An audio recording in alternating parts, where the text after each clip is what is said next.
This is class 5th math and chapter 9 data, and today we will take examination type question of this chapter. आज हम chapter 9 के examination type questions करेंगे.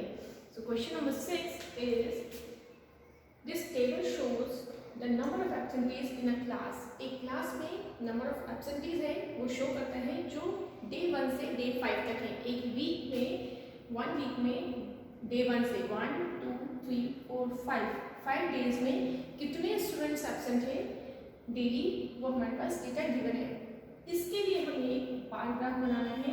Draw a bar graph for the given data. Okay, ये data जो है हमें graph के through represent करना है. जब हम ग्राफ ड्रॉ करते हैं तो हम हॉरिजॉन्टल और वर्टिकल लाइंस ड्रॉ करते हैं सबसे पहले इस तरीके से. देन उसके बाद हम क्या करेंगे, फर्स्ट जो हमारा ग्राफ है इसमें स्केल ड्रॉ करेंगे. स्केल मीन्स हमें ये बताना है कि हम कौन सी साइड क्या चीज़ ले रहे हैं. दैट मीन्स हम डेज कहाँ लेंगे, नंबर ऑफ एब्सेंटेज हम कहाँ लिखेंगे. सो डेज हम नीचे की साइड लिखेंगे यहाँ पे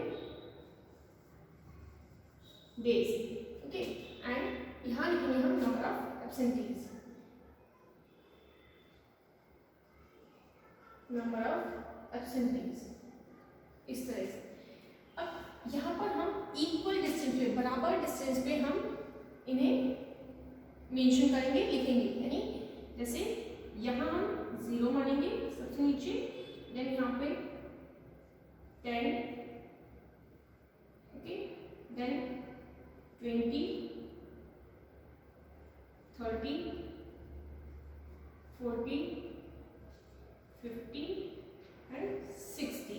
ओके, और इसे हम आगे लेंगे 60 एंड 70. तो ये जो स्केल है यहाँ पे हम जो स्केल हमने ड्रॉ किया है यहाँ पे हमने इक्वल डिस्टेंस पे 10-10 के मार्जिन में नंबर्स लिखे हैं 0 से 70 तक, क्योंकि यहाँ हमारा जो नंबर ऑफ एब्सेंटेज है वो 10 के टेबल 10 टाइम्स है 10 के टेबल के रूप में लिखा हुआ है. Okay, 40, 50, 30, 45 and 60. ओके, ये लिखा. नाउ अब हमें नंबर ऑफ डेज यहाँ लिखने हैं. डेज, डे 1 यहाँ से यहाँ तक, देन सेम डिस्टेंस पे डे 2, सेम डिस्टेंस पर day 3, then day 4 and last day 5.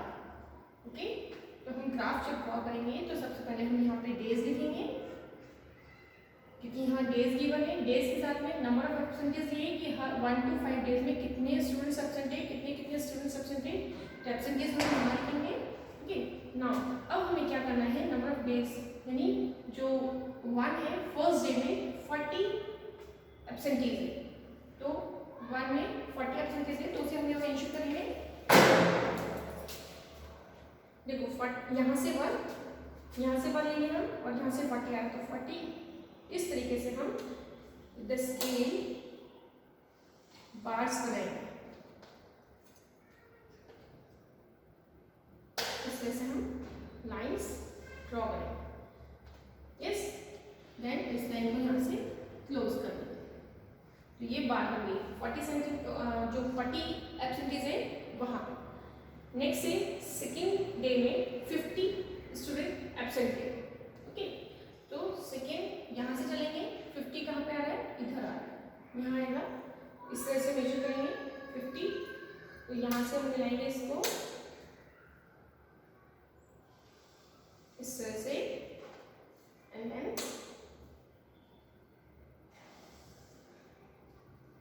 और इन दोनों लाइन्स को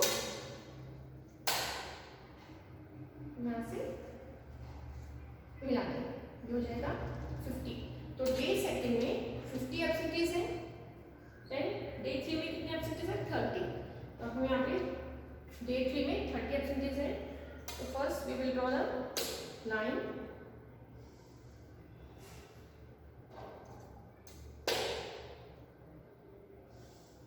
ये लाइन हमारी आएगी, यहाँ से मैच करेंगे. इक्वल आना चाहिए 30 से बिल्कुल. डे 3 में 30 एब्सेंटेज है, डे 4 में 40 एब्सेंटेज है. तो फिर से हम डे 4 पे 40 इक्वल, दैट मीन्स इसकी इक्वल लाइन आ जाएगी. यहाँ पे इस तरह से डे 4 में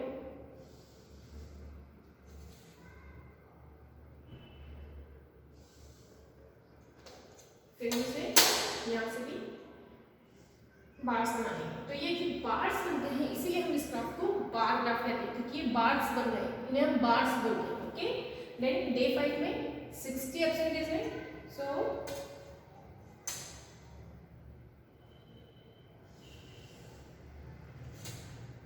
इस तरह से हम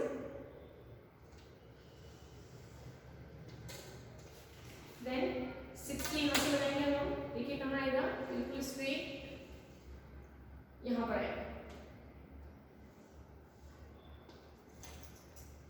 ओके, यस। नाउ तो फिर से जब हमें बार बार ड्रॉ करना है, तो जैसे यहाँ पर डेज और नंबर ऑफ एब्सेंटेज है, तो डेज हम यहाँ से देखेंगे और नंबर ऑफ एब्सेंटेज यहाँ से देखेंगे। तो यहाँ से फर्स्ट डे में यहाँ से हम ड्रॉ करना शुरू करेंगे बार, और कहाँ जाके कंप्लीट हो जाएगी बार, वो 40 पे, क्योंकि यहाँ पे 40 एब्सेंटेज है।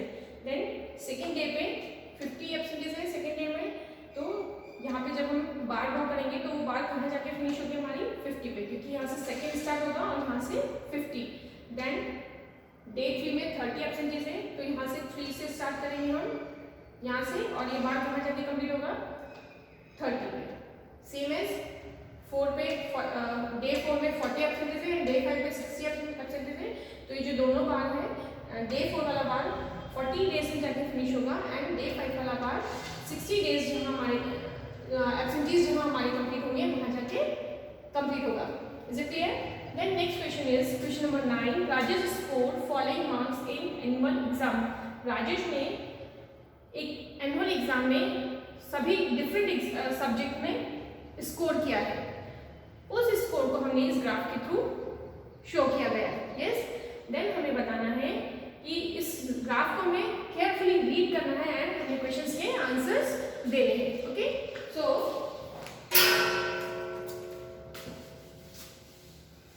Question number first is how many marks did he get in English. तो पहले हम इसको स्टडी करते हैं। देखिए यहाँ पर सब्जेक्ट्स हैं English, math, science, SST and Hindi, and यहाँ पर मार्क्स भी बने। ओके, तो देखिए ये बार जो है इंग्लिश वाली जो बार है ये कहाँ फिनिश हो रही है 40 पर। ओके, तो दैट मीन्स उसको इंग्लिश में कितने मार्क्स उसने ऑब्टेन किए 40 मार्क्स। देन मैथ्स में मैथ्स का बार कहाँ जाके फिनिश हो रहा है 80 पर, तो मैथ्स में उसने 80 मार्क्स ऑब्टेन किए। देन साइंस का बार 70 में जाके कंप्लीट हो रहा है, so he got 70 marks in science. Then SST का बार 60 में फिनिश हो रहा है, so SST 60 marks, and Hindi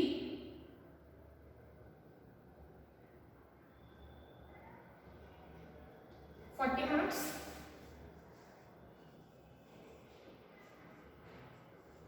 तो इस ग्राफ को हमने रीड किया और हमने देखा कि उसको इंग्लिश में 40 मार्क्स, मैथ्स में 80, साइंस में 70, SST में 60 और हिंदी में 40 मार्क्स में। अब हम इन क्वेश्चंस के आंसर्स सॉल्व करेंगे।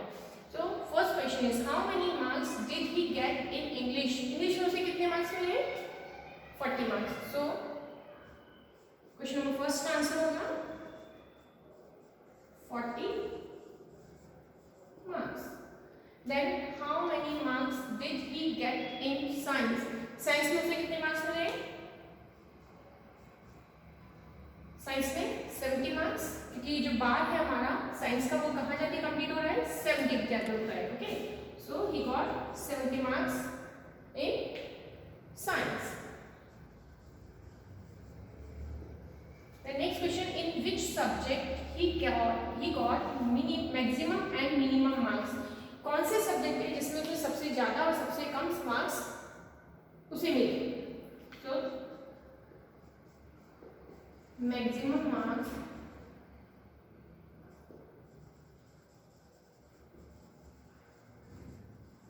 अब हम यहाँ टेबल देखेंगे तो इस टेबल में किस सब्जेक्ट में सबसे ज्यादा मार्क्स है, या अगर हम बार देखेंगे तो जो बार सबसे बड़ा है वहीं पर हमें सबसे ज़्यादा मार्क्स मिले।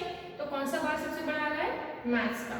मैथ्स में 80 मार्क्स, और हमने टेबल जो कंप्लीट किए यहाँ से लिख के इसमें 80 मार्क्स है, तो उसको सबसे ज़्यादा मार्क्स कौन सा सब्जेक्ट में मिले? मैथ्स में। Okay, then in which subject he got minimum marks?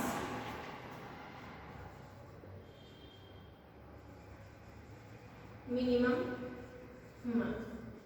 तो अब हम यहाँ बार्स देखेंगे, जो बार सबसे छोटी होगी उन्हीं सब्जेक्ट में, उसी सब्जेक्ट में उसको सबसे कम मार्क्स मिले हैं।